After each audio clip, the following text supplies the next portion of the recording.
but more important, the good old reliable characters are all there. Yes, even Mr. Spock, who died in the last film, but, you know, there's life after death in the movies when your movie's a hit.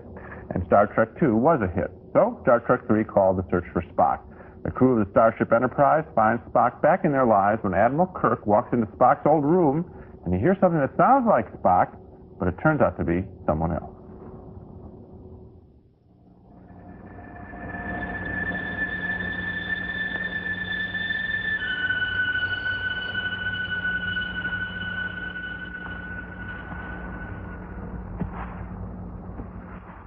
Jim, help me.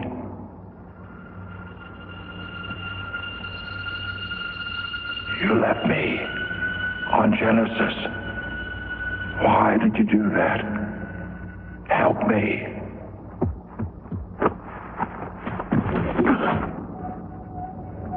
Bones. What the hell are you doing? Have you lost your mind? Help me, Jim. Take me home. Bones, we are. We are home. Then perhaps it's not too late. Climb the steps, Jim. Climb the steps of Mount Thalia. Yeah, but that's on the planet of Vulcan, right? So what goes there? Well, what's happened is that Spock has blended his mind into Bones' body because Spock's spirit is still alive. But before Spock is found, the crew must battle the evil Klingons led by a creep named Krug. Bring up bird of prey. Starving torpedoes. Fire 'em at the sky.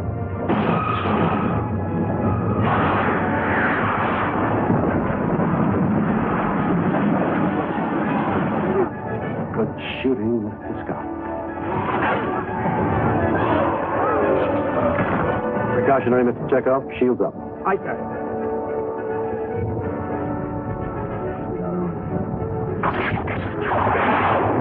Emergency power!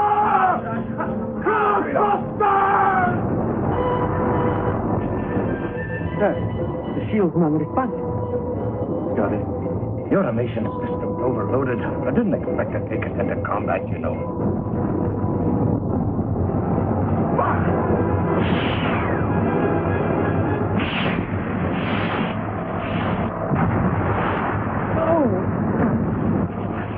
Tough times for that crew. They'll survive. And those special effects, that bird of prey fighter ship looked particularly good, and I thought it looked real good. That's because it was designed by George Lucas's Star Wars special effects team. I enjoyed Star Trek III, except for one big complaint.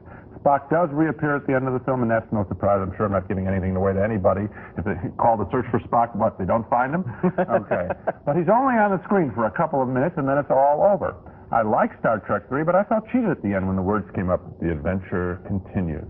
I guess we're supposed to believe in Star Trek IV.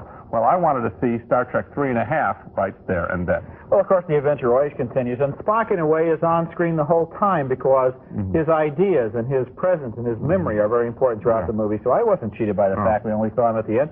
I thought this was a good but not a great Star Trek movie. It wasn't as good as the second one. I agree. The first one was kind of a low-budget Star Wars. They had all the special effects. The second one returned to the Star Trek tradition, which is, let's make a movie about ideas and about the nature of humanity and the nature of intelligence. Right. This one is kind of a compromise. There's a little bit of that Vulcan philosophy there, and there's also a lot of special effects, including that really good fight in the volcano planet where Kirk takes on the alien commander. So it kind of had a compromise between the first two. It was good, but it wasn't great Star Trek material. I agree. Absolutely. Well, okay, that's... Gee, okay, next is the movie.